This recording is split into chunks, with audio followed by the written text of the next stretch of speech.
Hey everybody, welcome back to another episode of Film Haven Reviews. I'm your host Sawyer as always, and today we are starting a brand new theme called the Deep South Horror theme, very much tied together with last week's episode at the end of the Ace Bad Spookers theme, which was The Gifts, which took place in rural Georgia, kind of by I would imagine the Gulf, because there's Spanish moss and stuff. It just kind of almost feels Louisiana, Mississippi vibes. So I'm guessing it's kind of down south, deep south. And that's why we're doing Deep South Horror for this next theme, not just because of The Gift, but also because I've been really dying to see this movie that just came out, the one that we're going to be talking about today, which is Sinners, obviously from 2025. Now, for those of you that have not been following the podcast or my film reviews for a long time, it's not very common for me to be covering in the actual themed reviews a movie that had just come out. I mean, I don't remember the last time. I think it might even be Oppenheimer, which was like, what, episode 17 or something. And so considering we're on like 108 right now, I don't do it very often. So it's not very common for me to do movies that are currently out. And in this case, the movie came out this past weekend. I saw it opening night. I had to kind of see it, for one, because obviously, even though I don't cover these movies in reviews, I do the horror roundup. So a lot of, obviously you guys know I'm keeping up with the movies that are coming out, but I don't usually roll them into themes just because there's usually not a theme connected to movies I want to see in theaters. It just doesn't really happen that often. I would if I did. I mean, like we did with Oppenheimer, the Atomic Age movies, which that was really cool. It was a cool theme. And so I think with Sinners, it just worked out because I also watched the movie that we're going to be talking about next week, which is Skeleton Key. Watched that recently after seeing it a billion years ago, like when it came out, when I was like, 11 or something, or 12, maybe 13. Anyway, point is that I didn't remember it. So Allie and I watched it, and then it was kind of like, I watched Skeleton Key, we watched it, and I was like, oh, this is very Deep South horror, spooker. Love that. I love that vibe. I love that atmosphere of Deep South. And then we watched The Gift, and I'm like, okay, this is fun. So then I knew Sinners was coming out, so I decided, hey, let's just go ahead. Let's just go with it. Let's just do a Deep South horror theme. I love that it kind of flows from Ace Bad Spookers into this theme. It's almost like a part 1 and 2, kind of like what I talked about last week. So without further ado, let's get into it. I don't actually have too much of an outline this time because I just watched it last night with Allie, so my ideas are really fresh. Also, I can't really overlay much of the movie. It's going to be much more of just me talking and not showing you as much this episode, just because the movie's out right now in theaters. I can't clip it very well other than trailers. So maybe you might see some shots here and there from the trailers and whatnot, and clips that are out publicly. But yeah, this is mostly just me talking kind of freehand. My first thoughts, like the podcast or maybe even the Instagram, written reviews, how they were supposed to be in the first place, which is just first impressions, which is what we're doing here. So before I even get into it, we know that the movie is already very highly critically rated and lauded by audiences alike. And so, just looking at the IMDb here, we've got an 8.2 right now on user score and an 84 Metascore. I think, which I don't use Rotten Tomatoes because I think it's trash, is like 96% or 98% critic score or something, and then like 96% audience score. People are obviously loving this movie, and so I wanted to see what the hype is about. The good thing is that I was already kind of just expecting it to enjoy it, because it kind of seemed like a Deep South version of like From Dusk Till Dawn, which that movie's great. It's a classic vampire movie, and it has, since it came out, has been seen as a classic. It's kind of one of those, like, if you're looking at classic vampire films, that's going to be on the list nowadays, especially since it has that bit of a bait and switch or a second half, right? You got like there's kind of a crime story going on, and they're being hostage down to Mexico, and then they have to stay at this bar, and then all of a sudden, the bar's filled with vampires and they're sieged inside the bar. Kind of similar with this movie, right? Actually, speaking of which, let's just, instead of me doing my whole narrative breakdown like I usually do, since I can't show you the movie in clips, which is half the fun of the narrative breakdown, let's just read what IMDb says. Trying to leave their troubled lives behind, twin brothers return to their hometown to start again, only to discover that an even greater evil is waiting to welcome them back. So that's like super vague. Basically, Michael B. Jordan plays two characters in one. Think Lindsay Lohan from Parent Trap. And he's playing a set of twins, Smoke and Stack, the Smokestack's twins. That's a mouthful. Anyway, some of the best parts of the movie is just their characters. It's great. At the beginning, I was kind of more focused on trying to figure out how they're filming Michael B. Jordan and, in the same scene, playing two different characters. I'm kind of like, how are they cutting that and doing all that kind of stuff? But I'm telling you, within 10-15 minutes of the movie, I'd forgotten to look for that, and they were just two different characters, and they did a really good job even with the character design. You can see that Smoke is always wearing like some kind of blue, and Stack is always wearing some kind of red, and so it makes it easy for you to kind of keep track even though they're twins. I thought that was cool, and they have some pretty different characteristics. Smoke is the more dominant, I would say, the protector, and whereas Stack is the more passive. Although both of them are, to other people, both of them are very aggressive. They do a good job so that's a part of the movie too. This is going to be very ranty, and I apologize. One of the things I liked about it is that it took a long time to set up. So everyone knows, if you've seen the trailer, what's going to happen eventually, right? It's like a period piece in the Deep South. It takes place in Clarksdale, Mississippi, like by the Mississippi Delta, which is basically on the other side of the Louisiana Bayou. So once again, we're in the Deep South for sure. And so they do a good job at setting up the setting of the area. From the trailers that it's eventually going to have this. They're going to have this party at this barn, basically, and at the barn, or a mill, like an old mill that they've refurbished and turned it into a juke joint, as they keep talking about it. That's what Smokestack it's the Smokestack twins are there doing. They're coming back from Chicago with all this money that they've gotten from working supposedly with Al Capone. The movie takes place in 1932. And they're taking all that capital that they've got, and they're turning it into a juke joint so they can basically make a nice club for the African Americans in the community. So with that, the whole first half of the movie, it feels like first half. I don't know exactly how long, but it feels like a very good long while. It's just them kind of getting the gang together to make this juke joint thing happen. So it's kind of like almost endearing. Of course, there is a little bit of like edginess to it where you have the twins that are obviously like, they've been gangsters, and so they're trying to assert their dominance. There's a scene where he I think it's Stack shoots it's Smoke shoots like two guys in the street at the outside of the general store in the main street, and it's like, whoa.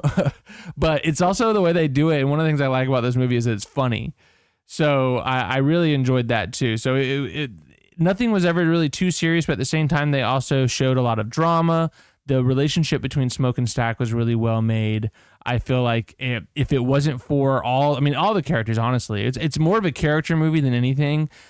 Smoke's kind of forlorn wife, Annie, and they have history together, and the way they set that up is really well. And then Haley Steinfeld's character, which I can't remember her name right now, but her and Stack have a past together, and they build that up. And the way that they kind of thread the pieces of drama in throughout the movie, and especially that first half setting it up, it helps with the emotional resonance, so that whenever the action ends up happening, you kind of like care about it, which is really cool. I thought that was really well done. Overall, this movie, I think in general, was a mastercraft, honestly. I think I can understand why people are calling this a masterpiece. Honestly, I can't. I think maybe the movie Nope, Jordan Peele's Nope from a few years ago, was the last time that I was in the theaters and felt like I was having like a popcorn theater like experience where I'm sitting and I'm like really taking it in and feeling these like kind of like dopamine or serotonin rushes from like how good the cinematic climaxes are in the film. I mean, there are so many. In this movie, there are a few scenes, especially just going to the concept of the film, the idea that there are these basically like musical sirens that have such a good ability to speak truth through music. Like, they are so talented within their music. It's so authentic. It's so real that it literally pierces the veil, as they say, and calls out to supernatural entities, or goes to the other side. And I think what a unique idea. I mean, it probably is real lore. If not, then they did a really good job at convincing me that it might be, because it seems very plausible. And the way that they connect it's not just like in this movie, it's Sammy, who's this kid from this sharecropper's plantation, and he his father's a preacher, and his smokestack twins are his cousins, and so he's like kind of being tasked to play for the night at this juke joint, and so he's in this case the siren that's piercing the veil and calling forth as we know, if you've seen the trailer, you know it's vampires, right? Led by Jack O'Connell, who we'll get to him in a little bit, did a great job. But yeah, just that whole concept and leading that concept into what I was talking about earlier with kind of bringing these like kind of cacophonic scenes where all these things are coming together. Not just, it's like the movie is almost a musical, not like in the classic musical sense, but because music is so important to the film. All these musical scenes, all these songs that are being played. So like what I'm getting at is there's this one time when he actually is calling the song where he's actually piercing the void. The way that the movie kind of shows you that's what's happening is by creating this medley between, like, as he's playing this blues song and he's really like hitting these notes and he's just, I mean, it's beautiful, beautiful music. He starts seeing, he like overlays all these other cultures and other people from different times and different places on Earth. Like you've got Asian representation, you've got Native American representation, you've got African representation, all these different parts of the world, all these different heritages, their version of this kind of authentic music that is speaking truth to the point that it kind of bursts reality. And it's all like they're mixing it all up into that blues song. So you've even got a DJ up on and I know that sounds crazy, but you've got a DJ up on the stage playing and a guy playing electric guitar, and then you've got like a Chinese dancer, and it sounds crazy, but the way that they do it is so well done. At first I was like, Allie and I watched it. We were both just like, wait, hold on. What's the electric guitar doing here? But then you gotta, it's kind of like let them cook. And as the scene cooks and as it keeps going, it kind of hits this fever pitch. And that's what I mean by this cacophony of sound. And then it culminates in, if you've seen the trailer, you know, the part where he really starts letting it rip on the singing with the blues song. Somebody take me in your eyes. But it also can pierce the veil between life and death. To the point where, like, literally it starts to visually burn a hole through the entire juke joint, and it just looks like them all playing out, like, with no walls. And what that really is it's the vampire Jack O'Connell being able to see them for what they are miles away. And I thought that was such a beautiful kind of scene. And then, interestingly, the nature of the vampires in this movie is much more like a hive mind, right? As he, you know, because there is like vampire spawn versus like the main vampire. That's kind of a canonic thing for a lot of vampire lore. But it's very much so in this one, where the main vampire, whoever he turns, he kind of mind melds with them, and he, kind of downloads all their information, all their memories, all their knowledge, and they sort of become one with him being the dominant force. And so Jack O'Connell, very interesting character, is this kind of lead vampire who also is musical. He also, and which kind of gives you that bit of that Devil Went Down to Georgia kind of deep South folklore mysticism with a little bit of like Satanism, like not Satanism, but like Christianity mixed in there as well, heaven and hell kind of stuff. And he's also musical, and he's playing like mountain music at first. And I thought that was really interesting because they're playing like deep South blues, and then he's playing like deep South mountain music, kind of more North Carolina, more East Tennessee kind of stuff. And then it kind of turns into where that music came from, which is of course Ireland and a lot of Irish immigrants. And so as it turns out, Jack O'Connell, who amazingly is an Irish actor, of course, O'Connell, he gets to kind of, you can tell that he's homesick for Ireland in his kind of, they do like an Irish chant, and they have their own version of that kind of cacophonic scene that ends up being very climactic and just one of those, like, just a masterpiece, honestly, just like a masterful showing of craft where you have editing, acting, sound editing, cinematography, the just like even the picture quality, just the way that the everything is presented. It's all coming together and firing on all cylinders, and it's why this movie is probably being lauded so much, because it's also unique. This is definitely not just like our normal. This isn't just From Dusk Till Dawn. I think this movie wouldn't exist if From Dusk Till Dawn didn't exist, if that makes sense. But it is definitely its own thing. And so, yeah, so you've got some of these big scenes that are just like, that alone is going to make this kind of a modern classic. I can already kind of tell that years from now, people are going to be like, Sinners. Remember Sinners? And like, yes. It's like, just like From Dusk Till Dawn. A lot of people remember the first time they've seen that movie. And there's a lot of other movies over the years that have done that. I think this is a new kind of watermark for what horror can do. And what I love about it, too, is that this is a mainstream horror film. This is a horror film that everyone's going to see and that might even get love from the Oscars. And we haven't really seen that in a while besides last year. Well, I shouldn't say that. Last year, The Substance also got a lot of love. But I think this is bigger than The Substance, personally. I think this movie is a sensation of sorts. Which I love. I love that because the movie feels really authentic, and that's a good segue for me to get into some of the other things I wanted to talk about, which is the setting.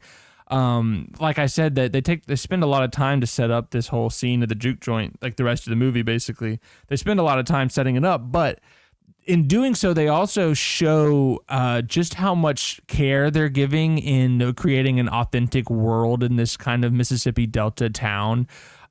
Starting off with this kind of sharecropping plantation where Sammy is working and he's like getting up early and filling his quota of picking cotton so he can have the day off so he can get ready for this party.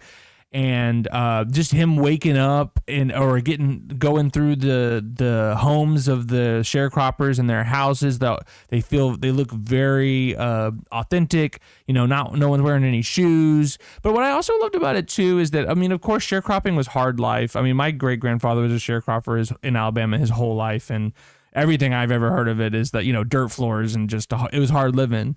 But one of the things I loved about this movie is that it also showed that it wasn't just like one of those like kind of sensationalist things where it's like, oh man, it was so hard and all that kind of, no, like, yeah, it was there in the background. You could definitely tell no one wanted to be just picking cotton all day, but it also showed that they had camaraderie, that they were having a good time, that there was like, you can, no matter what the circumstances are for the most part, of course, you can have, happy times, you can have laughter, you can have stuff like that. I definitely kind of got that sense, especially towards the beginning, where Sammy's kind of waking up his brothers and sisters, and he's getting all excited, and his dad's down at the church, and of course they have some kind of issues with each other, but nothing too crazy. He definitely you can tell he respects his father, even if he resents the kind of preacher being the preacher's son kind of thing. And then, you've got, because it's 1932, you've got some of these old 30s, like roadsters that are being used. And then when you get down to the general store in the main street, everything there seems very authentic. And, you've got an Asian couple who's running the general store. That was very common back then. That too is like, it was just kind of like, it showed some good immigrant kind of, stories, because they're probably second generation even, because they just have Southern accents, which I thought was cool too. It shows the diversity that existed in Deep South culture as well. It wasn't all just white people, but it also shows the racism as well, but it doesn't beat you over the head with it either. I just loved the kind of balance that they had. They even had Native Americans in the film for a little bit. And then they also, and that's when it comes to like that music stuff too, is that there was a respect from Ryan Coogler, the director and writer. There was just seems like a respect for all heritages involved. Of course, the Klan is in the movie as well, and they're seen as very dumb and silly and also mean, and that is accurate. So I enjoyed that too. But for the most part, like even in that kind of medley where you have all these heritages going. And having their turn to sing their songs, and even the Irish songs, he gets his turn in the movie, whether he's the villain or not. It was a beautiful song, and the piece itself was very well choreographed and very well respected in a way. It makes you, it kind of made you feel like Coogler respects all these different music type forms. And I appreciated that. I thought it was cool. It wasn't just a boosting of the African American community. It wasn't just Black heritage. It was also Asian American heritage. It was so many different types of peoples, and I love that. It was very realistic in that way. So yeah, it's just all that's put together. And then of course I love a good vampire survival horror. You don't see a lot of them. You guys know if you've been listening to the podcast, I like 30 Days a Night. Love that movie. Good survival horror vampire movie there. From Dusk Till Dawn, like we're talking about, that's also a good version of this.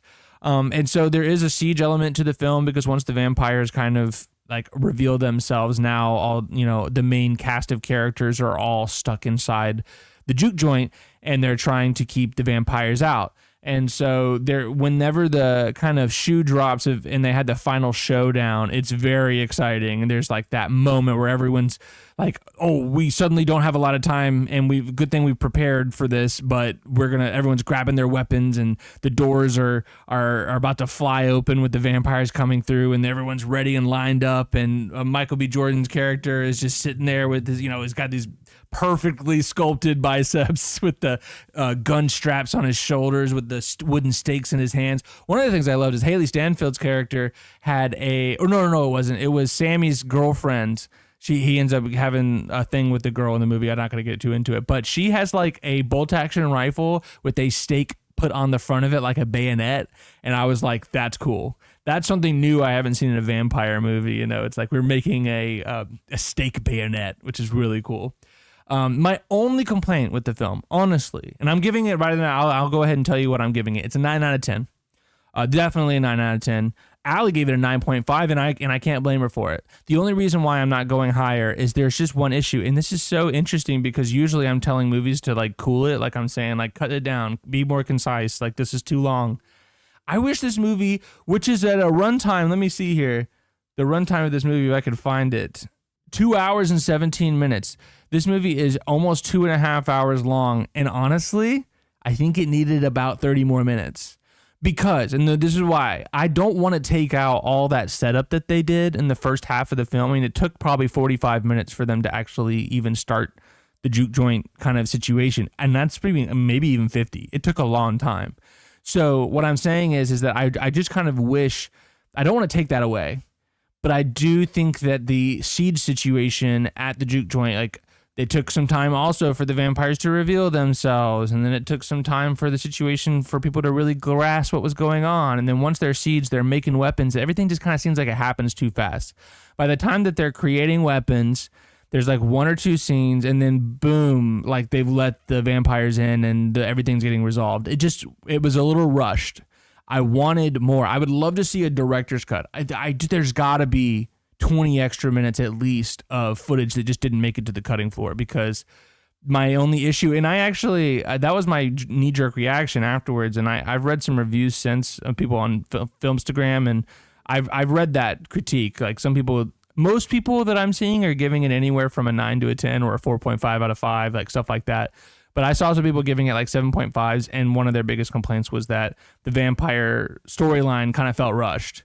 And I do get that. I think that Jack O'Connell's character, Jack O'Connell, who I've always loved. I did a review of his, this is before the podcast, but I did a review on my Instagram of the movie Little Fish with Olivia Cooke and him. Really good movie. Very much recommend that. But also I saw him in that show Godless. That's when I first saw him. He was playing Roy Good. And he just did such a good job in that movie. Now I kind of just clocked him. And every time I see him in anything, he's always so good. And Allie and I, a long time ago, we watched that movie Eden Lake, where he's like much younger, and he's like kind of the lead like larrikin basically of this like group of troublesome kids. I don't know if it was Australia. I think it might have been Australia. I can't remember, but or maybe it was Ireland. It might have been Ireland. That makes sense. But he was so good in that, even though he's probably only 16 years old. And so yeah, I really love Jack O'Connell, and I think this was a really good role for him to kind of show like, hey, remember me? I'm like actually a really good actor.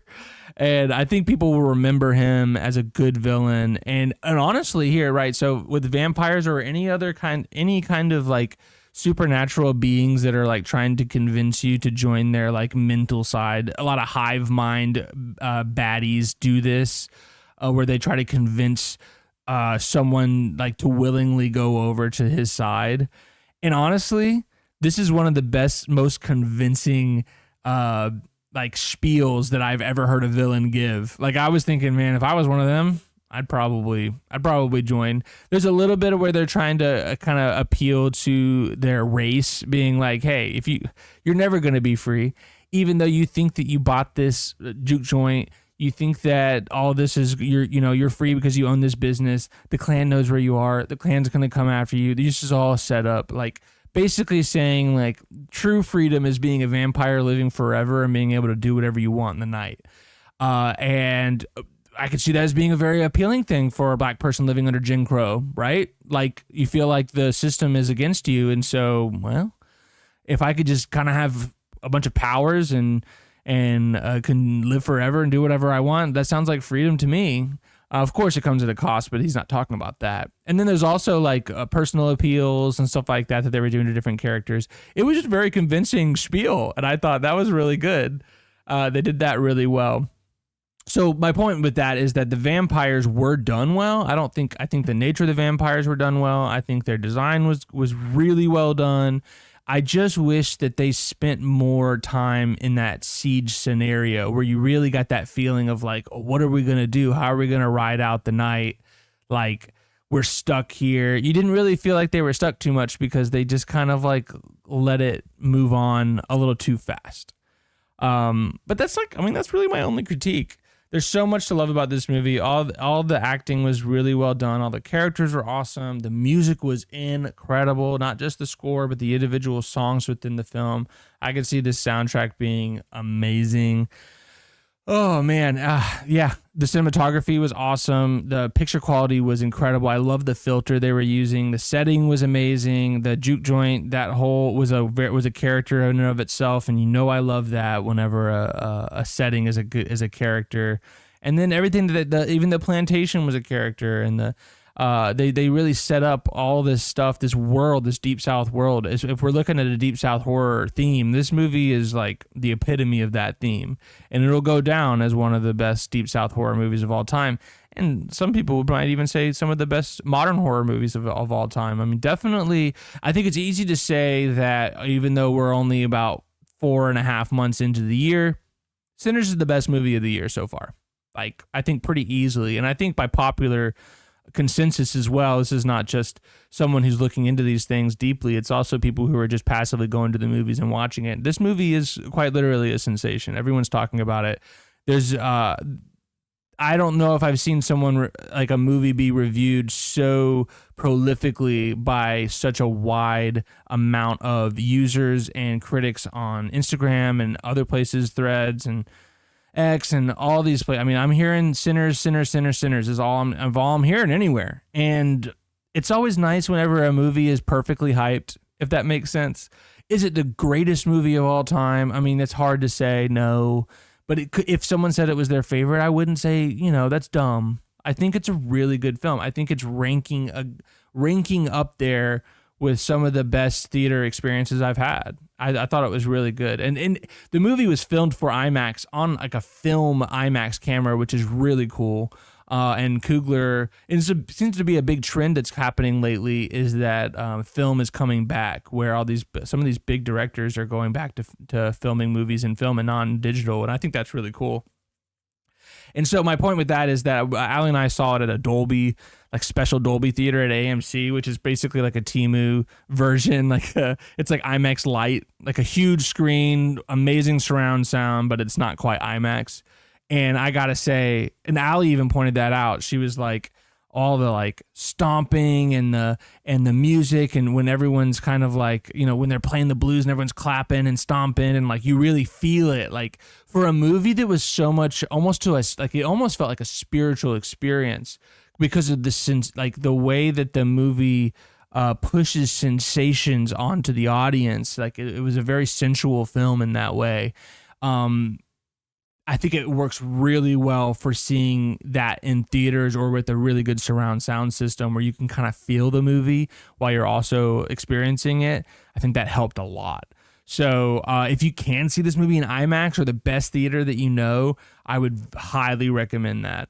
So yeah, I'm sorry that I couldn't put too much in the way of visual effects on the video, but this is kind of an old school film review where I kind of just get up here and rant about my thoughts without any kind of outline or anything like that. So hope you enjoyed it. I hope this made you want to see Sinners, because you definitely should. I left a lot out, believe it or not. I know it might sound like because I was talking for 30 minutes that I might have left something out. I might have talked too much about the story, but there's so much to get into. There's actually a lot more that wasn't even discussed in this review. So highly recommend. Go out and get your tickets. It would be great if this movie did well. I don't really care about Warner Brothers, but I do think Ryan Coogler and Michael B. Jordan are a great team. Obviously, I think, was it Fruitvale Station? Then you got Black Panther, Michael B. Jordan being Killmonger, which is one of the MCU's best villains for sure. And then I haven't seen any of the Creed movies, and I apologize to all you Rocky Creed fans, but I haven't seen one Rocky or Creed movie. That's like one of those bucket list things I'm going to have to get to eventually. But I know that the movie is very well regarded. So seems like Ryan Coogler and Michael B. Jordan have something special together, and it'd be really interesting to see if they come up with anything else in the future. Oh, speaking of which I'm going to get into on the movie news episode that will be coming out at the end of the month. But I just heard tale of Ryan Coogler looking to possibly do a reboot of X-Files, which is really interesting. He's in talks with Gillian Anderson about doing an X-Files movie. So, I mean, he's obviously shown here with Sinners that he's got really good, like very capable hands when it comes to filmmaking. So I definitely think it's possible that could be a really good combo, because obviously X-Files has a very cult following, and people who love X-Files love X-Files. So anyway, I hope you guys have a great week this week. Next week, we're going to be talking about Skeleton Key, which I feel like a lot of people probably have seen that one because it's like one of those classic kind of middle brow B-class spookers from the middle aughts. Definitely a movie that would have fit in the Ace Bad Spookers theme. But we're fitting it here because this is kind of Ace Bad Spookers Part 2 / Deep South Horror. So anyway, I hope you guys have a great week this week, and I will see you next Friday.